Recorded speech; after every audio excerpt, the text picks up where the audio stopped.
할렐루야. 지금까지 들어본 찬양 중에 가장 멋진 찬양이었습니다. 이 정도면 예술의 전당을 빌려야 됩니다. 우리 찬양대회에서 우리 박수해 주시면 감사하겠습니다. 브라보. 감사합니다. 오늘 방문하신 분이 또 계셔서 말씀드리겠습니다. 오성규 성도님, 윤수정 성도님 오늘 방문해 주셔서 감사하고요. 오늘 등록하신 분이 계셔서 우리 소개해-드리겠습니다. 우리 박선옥 우리 권사님, 우리 등록하신 어디 계시죠? 어디 계세요? 네, 저기 들어오셨는데 우리 박수로 우리 환영하겠습니다. 우리 찬양으로 축복합니다. 주의 사랑으로 사랑합니다. 주의 사랑으로 사랑합니다. 참회 안에서 주의 영광을 보내 주의 사랑으로 사랑합니다. 사랑하고 축복합니다. 잘하셨습니다. 자리 앉으시기 바랍니다. 조금 아쉬워요. 오늘 나온 걸 보니까는 새벽기도 120용사가 몇 명 부족했어요? 한 명이 딱 부족하네. 한 명이 아직까지 120명을 못 채웠어요. 한 명. 그 한 명 누군지 손 들어보세요. 한 명 누가 계실 것 같은데 앞으로 2주 남았는데 2주 안에는 120명을 차고 넘치게 하실 줄로 믿습니다. 기대하겠습니다. 감사합니다. 오늘 우리 교회가 창립 85주년이죠. 우리 앞뒤에 좌우에 계신 분들하고 한번 인사 나누겠습니다. 다 하나님의 은혜입니다. 네, 모든 게 다 하나님의 은혜인 줄로 믿습니다. 네, 모든 게 다 하나님 은혜예요. 제가 공주교회를 오면서 하나님 앞에 기도했던 내용들이 있습니다. 하나님, 우리 교회가 어떤 교회가 되기를 원하십니까? 그래서 그 교회에 대한 그 비전들에 대해서 하나님께 기도하고 물어보고 또 하나님께서 저에게 주셨던 말씀들이 또 있었습니다. 우리 앞에 나와 있는 화면들을 보면서 이야기를 잠깐 나누려고 하는데, 우리 공주성결교회 하나님께서 우리 가운데 주셨던 말씀들은 꿈꾸는 공동체가 되기를 원하세요. 그래서 우리 교회 핵심 키워드는 꿈꾸는 공동체, 꿈꾸는 교회입니다. 따라해 보세요. 꿈꾸는 공동체. 네, 꿈꾸는 교회, 꿈꾸는 공동체, 공주성결교회입니다. 그럼 하나님, 우리 교회가 어떤 비전을 갖기를 원하십니까? 놓고 기도했어요. 하나님이 이런 비전들을 갖기를 원하세요. 첫 번째, 모든 사람들이 오고 싶은 교회, 불신자들이 정말 찾아오고 싶은 교회, 그게 우리 교회예요. 모든 사람들이 오고 싶은 교회. 두 번째는 다음 세대가 더 좋아하는 교회. 세 번째는 예수 의식으로 하나 된 교회. 네 번째는 온 세상을 향한 교회. 우리 교회가 이런 비전을 가져야 됩니다. 우리 처음부터 한번 읽어보겠습니다. 시작. 모든 사람들이 오고 싶은 교회, 다음 세대들이 더 좋아하는 교회, 예수 의식으로 하나 된 교회, 온 세상을 향한 교회. 우리 공주교회가 이런 비전을 꿈꿀 수 있기를 축복합니다. 우리 교회를 향한 하나님의 그 놀라운 비전이 있으세요. 이 일들을 이뤄가기 위해서 우리가 사명을 가지고 가야 됩니다. 그럼 우리 교회의 사명은 뭐냐? 우리는 하나님이 주신 말씀과 꿈과 헌신으로 생명의 역사를 꿈꿔야 됩니다. 우리 교회예요.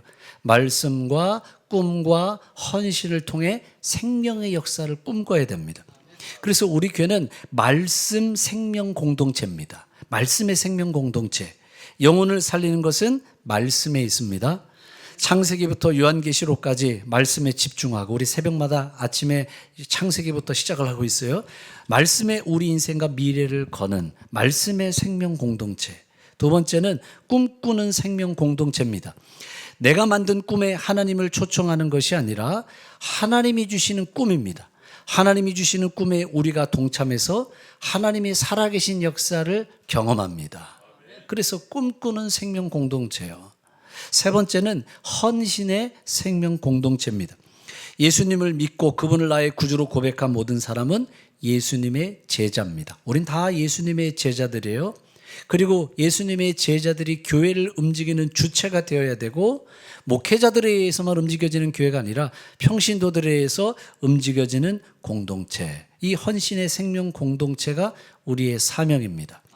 그래서 이 일들을 위해서 우리가 이 시간에는 사명 선언문을 우리가 낭독하는 시간을 가지려고 합니다. 이 시간에 그 자리에서 다 일어나시겠습니다.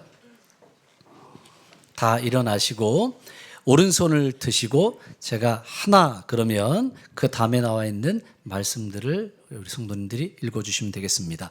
하나, 우리는 하나님이 주실 꿈과 비전에 동참하겠습니다. 하나, 우리는 모든 사람들이 오고 싶은 교회를 만들겠습니다. 자, 그 다음 넘어가 주세요. 하나, 우리는 온 세상에 보냄받은 그리스도의 제자가 되겠습니다. 하나, 우리는 다음 세대를 주님께 인도하고 통일 한국을 준비하는 리더로 키우겠습니다. 자, 마지막. 하나, 우리는 예수 의식으로 이웃을 돌아보며 기도하는 치유자가 되겠습니다. 아멘. 손 내리겠습니다. 손 내리시고 자리에 앉으시기 바랍니다. 이제 우리 교회가 날마다 이 사명을 생각하고 하나님이 우리에게 주신 이 꿈과 비전을 기억하고 이 일들을 위해서 열심을 내고 최선을 다할 수 있기를 주님의 이름으로 축복합니다. 지금까지 85년의 이 모든 시간들은 하나님이 인도하시고 하나님이 도와주시지 않으면 우리가 여기까지 올 수 없었습니다. 모든 것이 하나님의 은혜이고 하나님의 돌보심인 걸 여러분 믿으시기를 바랍니다. 그리고 이제 하나님께서 우리에게 주시는 이 꿈과 비전들을 향해서 우리가 달려가야 됩니다. 우리 모든 성도들이 하나님이 주신 이 꿈과 비전에 동참하고 마지막 시대에 우리 교회 큰 부흥의 역사를 이뤄가며 우리 성도들이 그 부흥의 주역이 되기를 주님의 이름으로 축복합니다. 그래서 저는 목사가 해야 될 일이 뭐냐? 목사가 해야 될 일들은 성도들로 하여금 꿈꾸게 하는 일이라고 생각합니다. 계속해서 꿈꾸게 하는 거예요. 그리고 우리 모든 성도들이 그 꿈을 향해서 달려갈 때 그 꿈을 통하여서 가슴 벅찬 인생을 살게 하시고 꿈꿀 수만 있어도 행복한 거예요. 그래서 우리 모든 성도들이 꿈을 향해서 도전하고 그 꿈을 통해서 기쁨을 이뤄가기를 축복합니다. 목회자는 그래서 꿈쟁이가 돼야 돼. 목회자는 꿈쟁이고 교회는 꿈을 찍는 사진관이 돼야 됩니다. 오는 사람들마다 꿈을 발견하고 그리고 그 꿈을 향해서 달려가는 우리 공주교회가 되기를 주님의 이름으로 축복합니다. 자, 그렇다면 우리는 어떤 꿈을 꿔야 되고 그리고 어떤 꿈을 향해서 달려가야 될까요? 우리 앞에 처음에도 제가 PPT를 통해서 말씀드렸던 것처럼 우리 교회는 어떤 꿈을 꿔야 하느냐? 우리는 생명의 역사를 꿈꿔야 됩니다. 따라해 보세요. 생명의 역사를 꿈꾸자. 우리는 생명의 역사를 꿈꾸는 그런 공동체를 우리 만들어 가야 됩니다. 교회는 살아있는 존재입니다. 교회는 살아있어요. 죽어있지 않아요. 살아있는 생명체입니다. 그런데 살아있는 모든 것들에는 생명의 역사가 있어요. 왕성한 생명의 이 역사가 일어나게 되어 있어요. 자, 그러면 왜 우리는 이 생명의 역사를 꿈꾸는 교회, 생명의 역사를 꿈꾸는 공동체를 향해 가야 될까요? 왜 이런 꿈을 꿔야 될까요? 첫 번째 이유는 생명이 있는 것은 성장이 있기 때문이에요. 따라해 보세요. 생명이 있는 것은 성장이 있다. 모든 생명이 있는 것들은 다 성장이 있어요. 짐승들도 동물들도 처음 태어났을 때 작아 보이지만 시간이 지나면 점점 성장해 가요. 몸이 커지게 돼 있습니다. 식물도 처음에는 씨앗을 하나 심지만 생명이 있으니까 이 씨앗들이 자라면서 나중에는 열매를 맺게 돼요. 여러분, 이 사진을 보세요. 이 사진은 모서라고 하는 대나무입니다. 이 대나무가, 여러분 놀라지 마세요. 이 모서라는 대나무는 심겨지고 난 이후에 2달 정도 되면은 20m까지 자란다고 합니다. 어마어마하게 자라는 거죠. 20m라고 하면은 6층 빌딩 이상 되는 거예요. 그것도 2달 만에 이렇게 자라요. 생명이 있는 것은 자라게 돼 있어요. 생명이 있는 것은 성장하게 돼 있어요. 교회도 마찬가지입니다. 교회 안에 생명이 있으면 생명이 있는 교회는 성장합니다.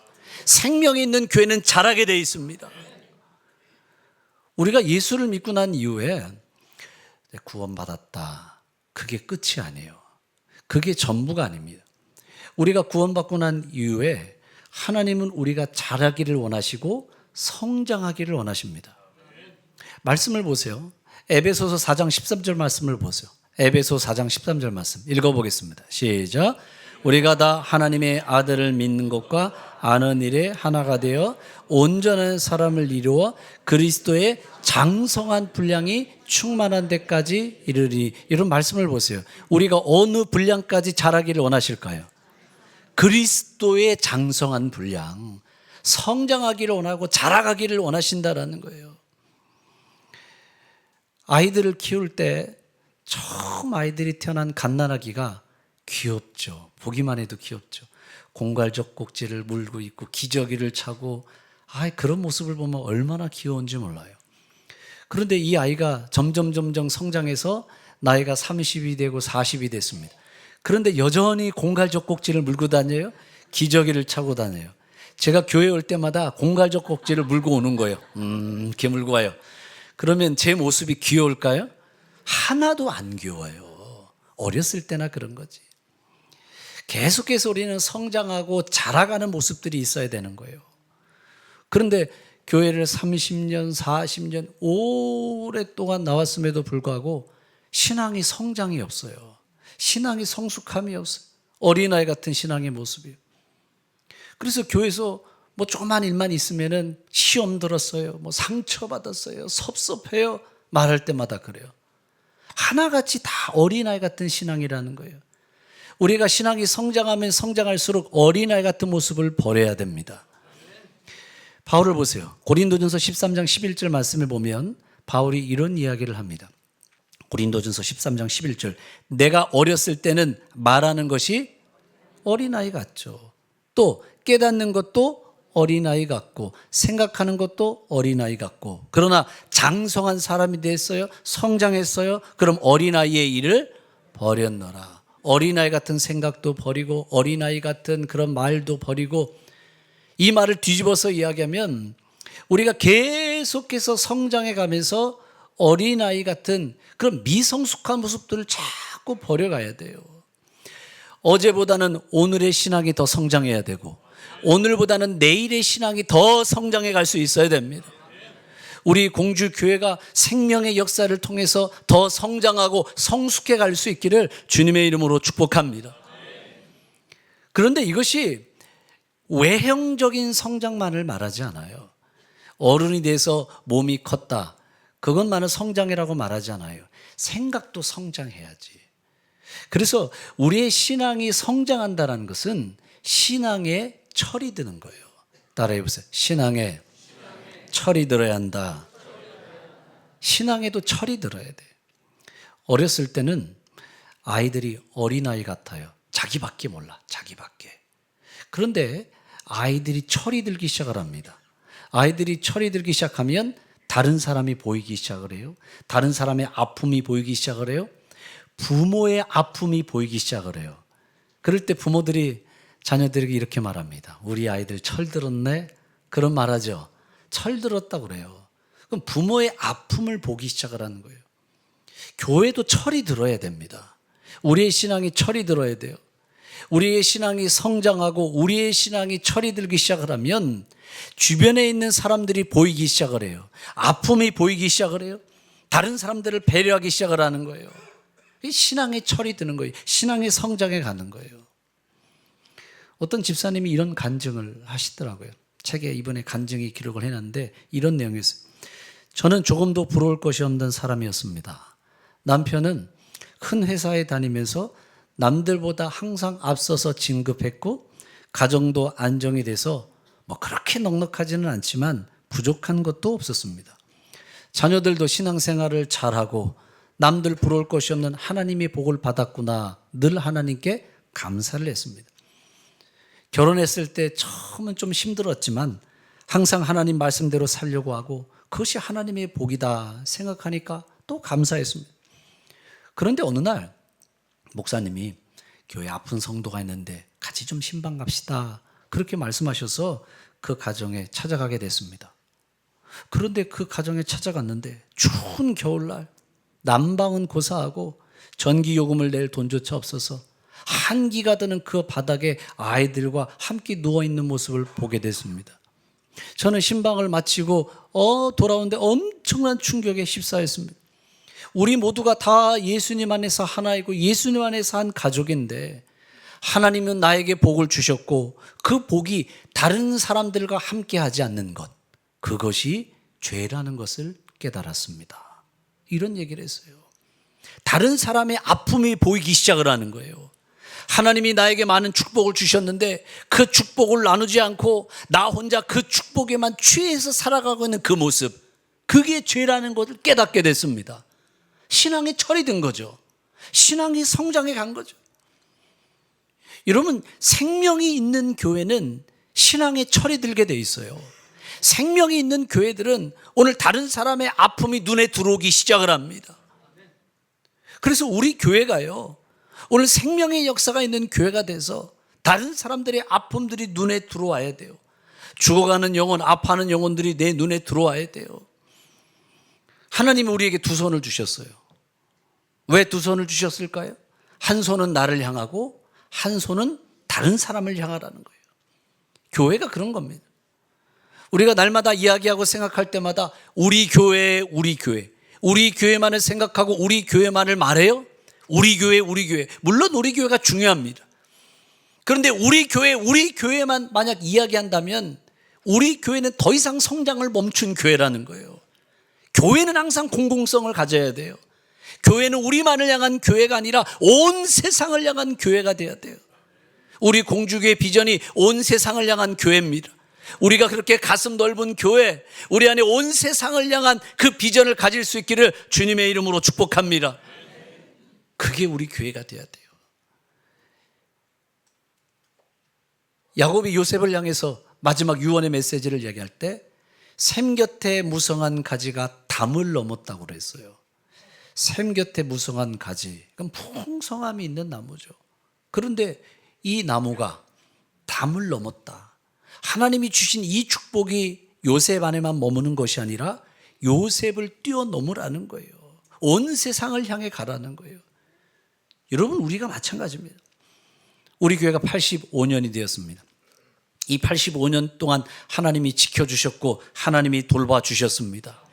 그런데 이제 우리 교회는 더 성장해 가야 됩니다. 우리 교회는 신앙의 철이 들어야 돼요. 생명의 역사가 있어서 우리 교회만을 위한 교회가 아니라 우리가 온 세상을 향한 교회, 우리 교회가 그렇게 더 성장해 갈 수 있는 생명의 공동체가 되기를 주님의 이름으로 축복합니다. 두 번째, 왜 우리는 생명의 역사를 꿈꿔야 될까요? 왜 우리가 생명의 역사를 꿈꿔야 될까요? 생명이 있는 것은 열매가 있기 때문에요. 따라해 보세요. 생명이 있는 것은 열매가 있다. 우리가 읽었던 성경 본문은 예수님이 무화과 나무를 저주하신 사건입니다. 오늘 본문을 다시 볼게요. 오늘 본문을 보면 마태복음 21장 19절 말씀에 길가에 한 무화과 나무가 있는 것을 예수님이 보셨습니다. 그래서 그 무화과 앞으로 가까이 다가가서 혹시 열매가 있나 살펴봤더니 잎사귀밖에 없는 거예요. 그래서 예수님께서 이 무화과 나무를 저주하셨습니다. 내가 영원토록 열매를 맺지 못하리라. 그러자 이 무화과 나무가 말라서 죽어버리게 됐어요. 마태복음에 나와 있는 21장의 이 내용을 마가복음에서도 동일하게 기록을 하고 있습니다. 그런데 마가복음에서는 이렇게 이야기를 하고 있어요. 마가복음 11장 13절 말씀 보겠습니다. 멀리서 잎사귀에 있는 한 무화과 나무를 예수님이 보셨어요. 그것을 보시고 그 나무에 뭐가 있을까, 열매가 좀 있을까 가까이 가서 본즉 아무 열매도 없는 거예요. 그래서 잎사귀 외에 아무것도 없는 것을 보시고 저주를 하시자 말라버렸습니다. 그런데 이 마가복음을 기록한 마가는 이 마지막 말씀에 이런 말을 기록했어요. 이는 무화과의 때가 아님이라. 아니, 무화과 열매를 맺을 때가 없으니까 당연히 열매가 없는 거지. 그런데 왜 예수님은 열매가 없다고 이 나무를 저주하셔서 이 나무를 죽게 만드셨어? 이해가 안 되는 거죠. 이해가 안 되잖아요. 열매가 없는데 아직 사과 열매가 맺힐 때가 아닙니다. 그런데 사과나무에 열매가 있나 가서 보니까 없어요. 그걸 보고 열매도 맺지 못하는 나무 저주하고 죽어라. 나무가 죽게 됐어요. 이해가 안 되잖아요. 때가 아닌데. 그런데 우리가 이 말씀을 우리가 잘 깨닫지 못하고 해석이 안 되는 이유는 무화과 열매라고 하는 단어가 우리나라에는 하나밖에 없기 때문에 그래요. 이스라엘에서는 무화과 열매라는 단어가 두 가지의 단어로 사용을 하고 있습니다. 이 두 가지를 알면 그 의미를 깨닫게 돼요. 무화과 열매라고 하는 단어는 파게라고 하는 단어가 있고 테에나라고 하는 두 단어가 있습니다. 파게, 차이가 있어요. 이 무화과 나무가 1년에 6번 열매를 맺는데 첫 번째에 맺는 열매를 파게라고 말해요. 파게, 첫 번째 열매를 맺는 거예요. 그리고 두 번째 맺는 열매를 테에나라고 합니다. 차이가 있어요. 첫 번째 맺는 이 열매, 이 파게 열매는 당도가 떨어집니다. 상품성이 별로 없어요. 먹어도 그렇게 맛있지 않은 겁니다.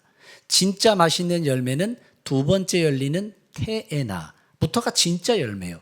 당도가 높고 상품성이 있는 열매입니다. 그래서 이스라엘 사람들은 이 첫 번째 열매는 파게, 이 파게가 오면 그 열매를 따서 먹으려고 그래요.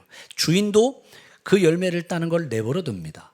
첫 번째 열매를 다 따야 두 번째 열매가 생기는 거예요. 진짜 상품성 있는 당도 높은 열매가 맺히게 되어 있습니다. 그러다 보니 주인 입장에서도 사람들이 첫 번째 열매 파게를 떼어가는 것을 좋아하는 겁니다. 왜냐하면 자기 수고를 더니까, 어차피 떼어내야 되니까, 어차피 그걸 떼어내야 진짜 테나 상품성 있고 맛있는 열매가 맺혀지기 때문에 그거를 떼어주는 게 너무 고마운 겁니다. 그래서 이 파게와 테나라는 내용을 가지고 말씀을 다시 보면 해석이 되는 거예요. 마가복음 11장 13절 말씀을 다시 보면 이 말씀을, 이 단어를 넣어서 보면 이렇게 해석이 됩니다. 멀리서 잎사귀 있는 한 무화과 나무를 예수님이 보셨습니다. 그리고 거기에 혹시 열매가 있을까? 예수님이 기대하셨던 열매는 뭘까요? 파게, 첫 번째 열매, 누구라도 딸 수 있는 열매. 당도는 좀 떨어지고 상품성은 떨어지지만 누구나 먹을 수 있는 그 열매, 그 열매가 있겠지 생각을 하고 가셔서 봤더니 거기에는 첫 번째 파게 열매가 하나도 없었습니다. 이는 본격적인 무화과의 때, 테나 진짜 열매를 맺을 때는 아니더라. 다시 말하면 예수님은 첫 번째 이 파게, 당도가 떨어지고 상품성이 떨어지는 이 열매를 먹으려고 가서 보니 열매가 없어요. 테나, 이 파게 첫 번째 열매조차 맺지 못하는 나무라면 두 번째 열매는 맺을까요, 안 맺을까요? 못 맺는다는 얘기인 거예요. 다시 말하면 이 무화과 나무는 생명이 없는 나무예요. 조금 지나면 죽을 나무라는 거예요. 어차피 죽을 나무였기 때문에 예수님이 저주하신 거예요. 그리고 이 나무가 마르게 되는 겁니다. 말씀에는 보면 마태복음 7장 19절 말씀에는 이렇게 이야기를 합니다. 마태복음 7장 19절 20절 말씀. 아름다운 열매를 맺지 아니하는 나무마다 찍혀 불에 던져지느니라. 이러므로 그들의 열매로 그들을 알리라. 생명이 있으면 열매를 맺게 됩니다. 생명이 없기 때문에 열매를 맺지 못해요. 여러분, 교회 안에 생명의 역사가 있어야 됩니다. 생명의 역사가 있을 때 열매를 맺게 됩니다. 우리 모든 성도들 가운데 생명의 역사가 있어야 돼요. 강력한 생명의 역사가 있으면 더 많은 열매를 맺게 하시고, 생명의 역사가 적으면 적을수록 적은 열매를 맺을 수밖에 없어요. 우리 교회 안에 생명의 역사가 강하게 나타나기를 꿈꾸십시오. 생명의 역사가 나타날 때 교회는 성장하고, 생명의 역사가 있을 때 풍성한 열매를 맺게 하십니다. 그래서 우리가 생명의 역사를 꿈꾸는 교회를 가져야 돼요. 그러면 이 생명의 역사가 우리 가운데 강력하게 나타나고 풍성한 열매를 맺게 하실 때 어떤 열매를 맺게 하실까요? 먼저는 회개의 열매를 맺게 하세요. 회개의 열매를. 여러분, 우리 마음이 살아있을 때 회개가 일어나는 거예요. 마음이 강팍해요. 마음이 죽어버렸어요. 화인 맞은 양심이요. 그 안에는 회개의 열매가 없죠. 생명의 역사가 있는 교회 안에 진짜 회개가 나타나요. 생명의 역사가 있는 교회 가운데 풍성한 부흥의 열매도 맺게 하세요. 사도행전 말씀을 보세요. 사도행전 2장 47절. 하나님을 찬미하며 온 백성에게 칭송을 받으니 주께서 구원받는 사람을 날마다 어떻게 하실까요? 더하게 하신다. 생명의 역사가 있으면 부흥의 열매가 있습니다. 사람들이 몰려와요. 양적인 열매가 있어요.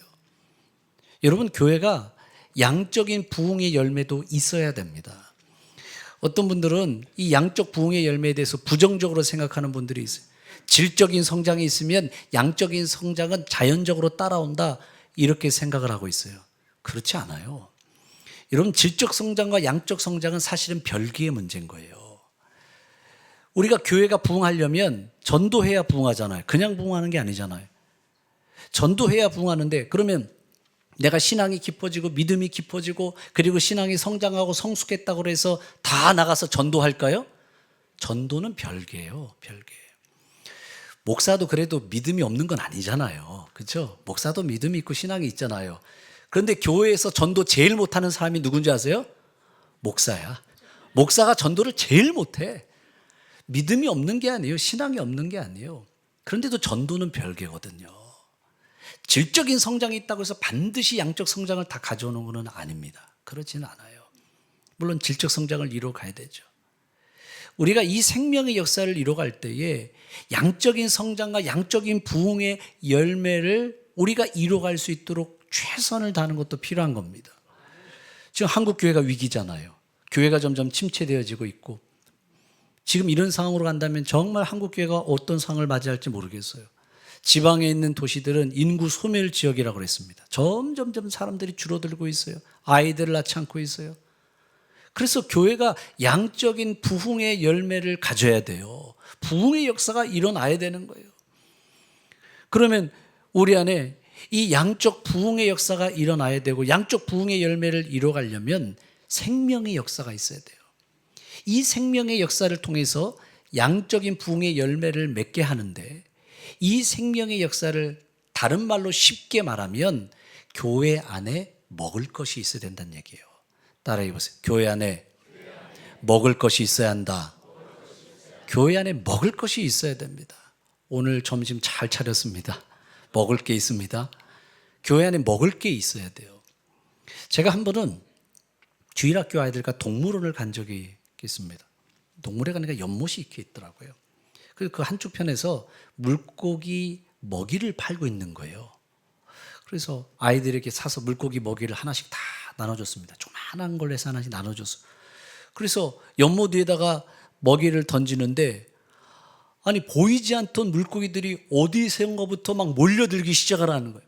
막 때로 몰려드는데, 어떤 때는 이게 너무 징그럽다 싶을 정도로 물고기들이 어마어마하게 몰려드는 거, 그런 경험 있으신가요? 먹이를 주면 보이지 않던 물고기들이 몰려와요. 그리고 그 물 밖으로 그 입을 쫙쫙 벌리면서 먹이를 달라고 하는 거예요. 제가 그걸 보고 깨달았어요. 먹을 것이 있는 곳에 몰려드는 거구나. 먹을 것이 있는 곳, 맛집이 그런 거 아니에요? 먹을 게 있으니까 사람들이 몰려드는 거잖아요. 여러분, 교회가 마찬가지입니다. 먹을 것이 있을 때 사람들이 몰려들게 돼 있어요. 교회는 먹을 게 있어야 돼요. 먹어야 사는 거잖아요. 먹어야 생명의 역사가 일어나는 거잖아요. 교회 안에는 먹을 것이 있을 때 생명의 역사가 일어나고, 교회 안에 먹을 게 있을 때 사람들이 몰려드는 거예요. 그럼 먹을 게 뭐예요?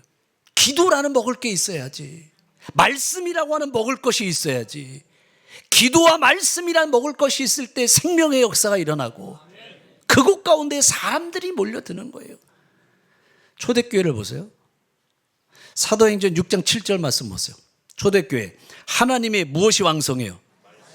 자, 말씀을 보세요. 하나님의 말씀이라고 그랬어요. 하나님의 말씀이 점점 왕성해요. 하나님의 말씀이 왕성하다는 건 생명의 역사가 있다는 거예요. 이 생명의 역사가 있자 예루살렘에 있는 제자의 수가 많아지고, 그냥 많아진 게 아니라 더 힘이 많아지고, 심지어는 제사장의 무리도 이 도에 복종하니라. 하나님의 말씀이 생명의 역사를 가져옵니다. 먹을 게 있어야 돼. 먹을 게. 교회는 먹을 게 있어야 되는 거예요. 한국 교회들을 보세요. 한국 교회에 새로 등록하신 분들이 매주 새로운 분들이 등록을 해요. 그러면 등록하신 분들에게 물어봅니다. 우리 교회에 왜 나오셨어요? 물어보면 거의 대다수가 이렇게 이야기합니다. 말씀 때문에요. 고개를 끄덕끄덕. 그러시죠? 말씀 때문에 등록했습니다. 그렇게 말한다고요. 들을 말씀이 있는 거예요. 다른 말로 말하면 먹을 게 있다는 거예요. 먹을 게. 와서 먹을 게 있으니까 오는 거지. 먹을 게 없는데 교회 누가 나오겠습니까?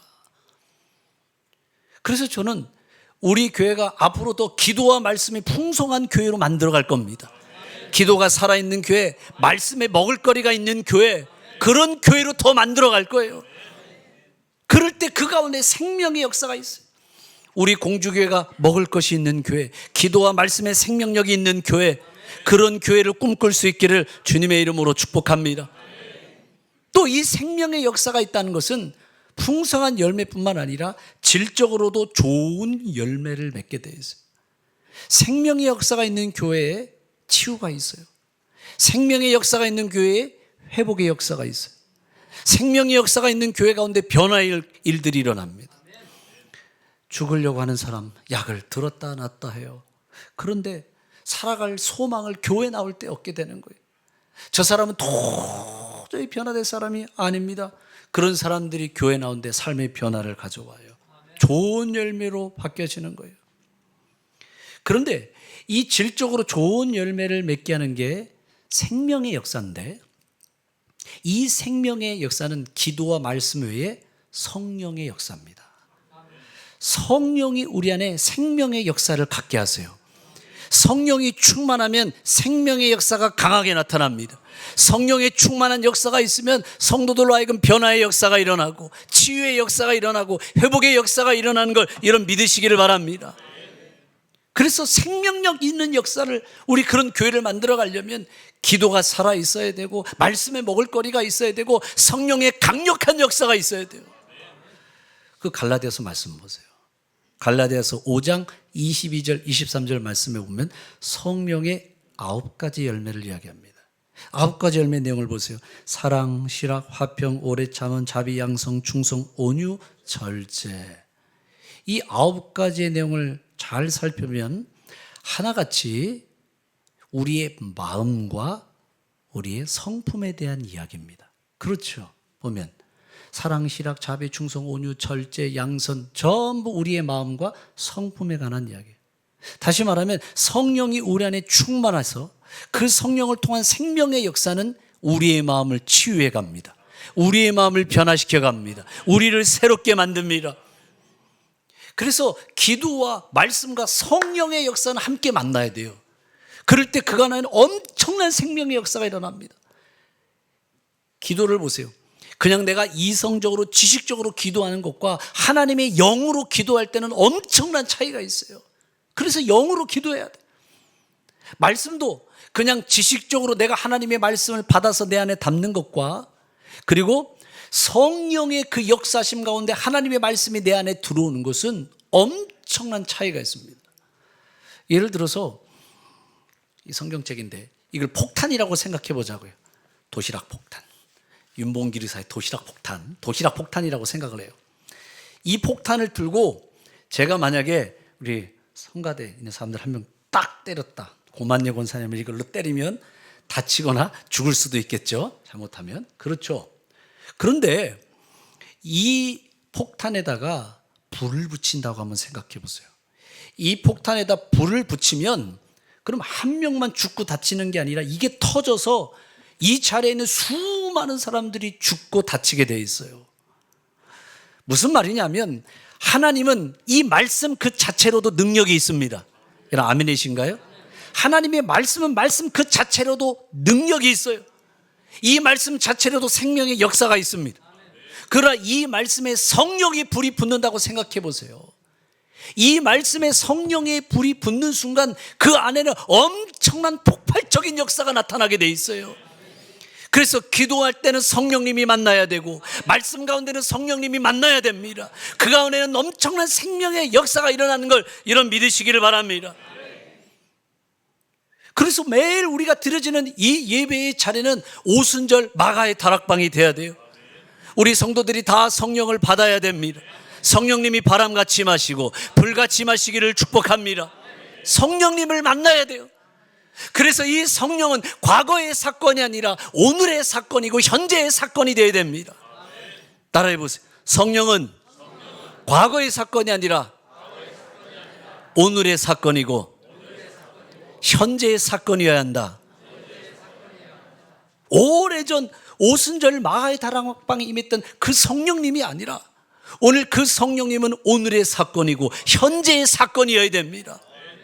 이 성령님이 기도와 말씀 가운데 함께 만나면 정말 놀라운 생명의 역사가 일어나요. 우리 공주교회 성도들이 기도와 말씀과 이 성령의 강력한 역사를 통해서 생명의 역사를 꿈꾸는 교회가 되기를 주님의 이름으로 축복합니다. 그런데 지금 제가 드린 이야기는 사실 우리 많이 들은 이야기죠. 흔한 이야기, 틀에 박힌 이야기. 우리 너무 많이 들었잖아요. 그렇죠? 그런데 기독교 2000년의 역사 속에서 이 기도와 말씀, 성령의 충만함, 이걸 통해서 생명 역사가 일어난다는 것은 변함없는 사실이에요. 그래서 여러분, 우리의 신앙은 꼰대처럼 해야 됩니다. 따라해보세요. 신앙은 꼰대처럼. 신앙은 꼰대처럼 해야 돼. 꼰대란 말이 무슨 말인지 아시죠? 아이고, 다 아는 얘기인데, 뻔한 얘기인데, 잔소리 하는데, 그때 그게 맞는 얘기거든요. 신앙생활은 꼰대처럼 해야 돼요. 그러나 교회는 힙해야 됩니다. 따라해보세요. 신앙은 꼰대처럼, 교회는 힙하게. 신앙은 꼰대처럼, 교회는 힙한 교회가 돼야 돼요. 교회는 힙해야 됩니다. 교회가 힙한다는, 힙이라는 말을 들어보셨나요? 힙하다, 힙하다. 힙하다는 말은 이런 뜻이에요. 힙하다. 개성과 창의성을 바탕으로 한 트렌디한 스타일. 개성과 창의성이 넘치는 그 유행. 이걸 힙하다라고 그래요. 여러분, 우리 교회가 복음의 본질은 변함이 없습니다. 기도와 말씀이라고 하는 본질도 변함이 없습니다. 이 십자가 복음의 본질은 변함이 없지만 그것을 담는 그릇은 조금씩 바뀌어 왔어요. 예를 들어서 우리 과거에는 교회에 피아노밖에 없었습니다. 제가 어렸을 때 교회에서 기타 치고 드럼 치면 장로님들이 화를 내셨어요.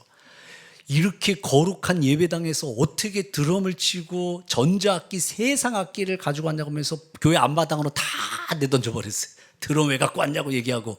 그 정도의 그런 시대가 있었습니다. 아마 우리 교회도 그랬을걸요? 아마 예전에 교회 안에 드럼, 이런 전자악기 들어왔을 때 만만치 않았을 것 같은데, 처음 예전에 그랬단 말이에요. 지금은 어떻습니까? 없는 교회가 없죠? 전부 다 저 전자악기를 사용하고 있어요. 어렸을 때 찬양 부르면 차트가 있었습니다. 하얀 색깔 종이에 써서 하나씩 한 장씩 넘겼어요. 그 차트 부르고 찬양 부르던 때가 있었습니다. 있었죠? 근데 조금 시간이 지나니까 OHP라는 기계가 생겼어요. 투명한 필름 위에다가 거기다 써가지고 그걸 보여주던 때가 있었습니다. 그런 거 쓰는 교회는 없죠? 조금 더 지나니까 빔 프로젝터가 나왔습니다. 빔 프로젝터가 나와서 교회마다 다 설치를 했어요. 지금은 빔 프로젝터를 뛰어넘어서 이건 뭐예요?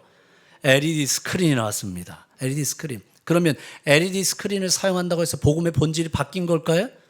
복음의 본질은 바뀌지 않았어요. 그대로 복음의 본질은 가지고 있는 겁니다.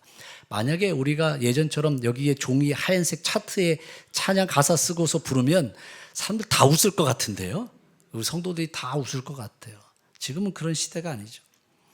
그런데 우리 교회가 지금 다른 교회가 하는 수준으로만 하는 것이 아니라 이제는 교회가 개성과 창의성을 가지고 다른 교회가 하는 수준들을 뛰어넘어야 되는 거예요. 정말 뛰어넘어야 됩니다. 얼마 전에 8.15 광복절에 국회의사당 앞에서 가수 중에 싸이가 나와서 축하 공연을 한 모습을 제가 잠깐 봤습니다. 보셨는지 모르겠어요. 근데 그걸 보는데 거기 나와서 수많은 청년들이 모여 있어요. 뭐 싸이 공연할 때 뭐 물시조 뭐 하는 거 있잖아요. 물총 가지고 막 거기도 보면 나와서 하는데 예수리야라는 노래를 불렀습니다. 예수리야를 노래 부르는데 이 싸이라는 싸이 가수 아세요? 네, 그 가수가 나와서 얘기하는데 오른쪽, 왼쪽, 중앙, 뛰어! 그러자 모든 청년들이 일제히 일어나서 다 뛰는 거예요. 막. 제가 그걸 보는데요. 저도 가보고 싶더라고요. 아, 나도 한번 가보고 싶다. 막 그 젊음을 느껴보고 싶다. 그 기쁨과 감동을 한번 느껴보고 싶다. 그런 생각이 안 드시나요? 그 감동이 있는 거예요. 너무 신나는 거예요. 나도 저 현장 속에서 한번 뛰어보면 어떨까? 그 기쁨과 감동이 유튜브를 통해서도 느껴지는 거예요. 모든 청년들이 다 하나가 되는 거예요. 근데 그걸 보면서 제가 한순간 딱 제 머릿속에 스쳐지는 퀘스천 마크가 하나 있었어요. 교회는 저럴 수 없을까? 이런 생각이 들었어요. 교회는 저럴 수 없을까? 교회는 저렇게 할 수 없을까? 우리가 다 하나가 되어줘서 그 기쁨과 감동 가운데 뛰면서 그렇게 할 수 없을까? 우리가 그런 교회를 꿈꿔야 되지 않을까요?